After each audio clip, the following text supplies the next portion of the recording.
Subscribe to my channel and hit the bell icon so you never miss any video from my channel. अगर उस फितरत को बाकी रखेगा तो तुझे अजर गैर ममनून मिलेगा, तब जाके तुझे जन्नत मिलेगी।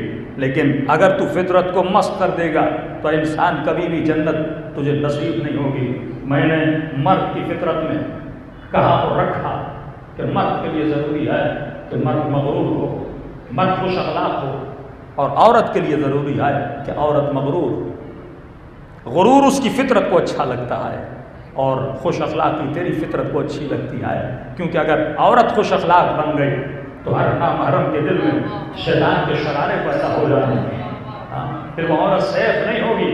मर्द के लिए है कि मर्द बहादुर हो और औरत के लिए है कि औरत बुज़दिल हो, कि उसी की फितरत और उसकी भलाई में है कि वो बुज़दिल रहे। कोई औरत कहे कि रात के अंधेरे में निकल के बाहर चली जाऊंगी और शोहर को कहे कि मियाँ जी आप बैठ जाइए, छत पे चोर आया है, मैं लड़ने जाती हूँ, तो अगर औरत ऐसी बन जाए तो अपनी फितरत को मस्त कर देगी। इस मुल्क में जितने वाक़यात हो रहे हैं ये इसलिए हो रहे हैं कि औरत ने अपनी फितरत को छोड़ दिया।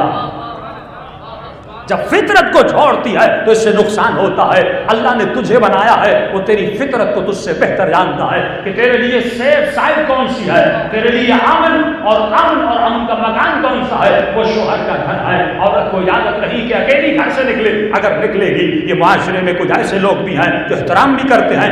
औरत के लिए है कि वो घर के अंदर रहे और पर्दे के पीछे रहे, और मर्द के लिए है कि वो आंखों में हया रखे, निगाहों को झुकाए रखे। कुछ चीजें मैंने तेरी फितरत में डाली है, कुछ चीजें उसकी फितरत में डाली है। अब औरत फितरत को क्रॉस करके और सरहद से निकलकर बहादुर बनना चाहेगी, नुकसान खुदा को नहीं होगा, नुकसान खुद औरत को होगा। और मर्द अगर फितरत को छोड़ के चला जाएगा तो नुकसान मर्द को होगा, अल्लाह को नहीं होगा। फरमाया औरत तुम्हारी फितरत में यह है कि तुम मग़रूर होनी चाहिए। जब किसी नामहरम से बातें करे तो तेरे लहजे में गुरूर होना चाहिए, कहीं उसके जहन में फुतूर भी पैदा ना हो, कहीं गुनाह का फुतूर भी पैदा ना हो। ऐसा ना हो कि बाजारों में चली जाए और 100 रुपया छूट के लिए, 100 रुपया किसी चीज को सस्ता कराने के लिए तू लबखंड लगाती हुई, हंसती और मुस्कुराती हुई 100 की खातिर अपनी फितरत को पामाल कर दे।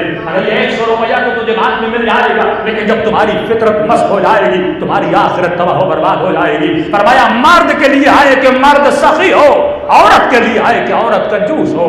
अगर मर्द कंजूस हो जाए तो इससे बीवी भी नफरत करेगी, इससे बच्चे भी नफरत करेंगे कि बाप घर में कुछ लाता नहीं है, शोहर मेरे लिए कपड़े नहीं लाता, मेरे लिए ज्वेलरी नहीं लाता, अरे फला फला फला फला चीज लेता है लेकिन इतना कंजूस है। तो फरमाया कंजूस मर्द से बीवी भी बेदार है, बच्चे भी बेदार है, लेकिन अब मर्द सखी होना चाहिए। औरत के लिए है कि औरत कंजूस होनी चाहिए, क्योंकि अगर औरत सखी बन गई तो मर्द फकीर बन जाएगा। कल आकर पूछेगा परसों सैलरी देकर गया था, सैलरी कहाँ गई? का भाई आया था, पैसों की जरूरत थी, भाई को दे दिया, बहन को दे दिया। अगर ये हाल होगा, यहाँ तक फरमाया अगर मर्द का पैसा औरत के हाथों में है, अपने शोहर के इजाजत के बगैर ये किसी फकीर को भी नहीं दे सकती, क्योंकि घर के निजाम को बचाना है तो इन कानूनों पे अमल करना है। फरमाया मर्द के लिए है कि हाकिम हो, और रिजालु क़व्वामून अला निसा, मर्द हाकिम हो, औरत महकूम हो। हाकिमियत का मतलब क्या है? हाकिम हो यानी मैंने इस पे नफक़े को वाजिब किया।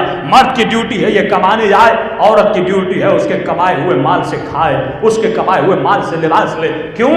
क्योंकि जो हाथ खिलाता है वो हाकिम रहता है, जो खाता है वो गुलाम रहता है। इसीलिए अहद बैत ने हमेशा खिलाया है, किसी से लिया नहीं है।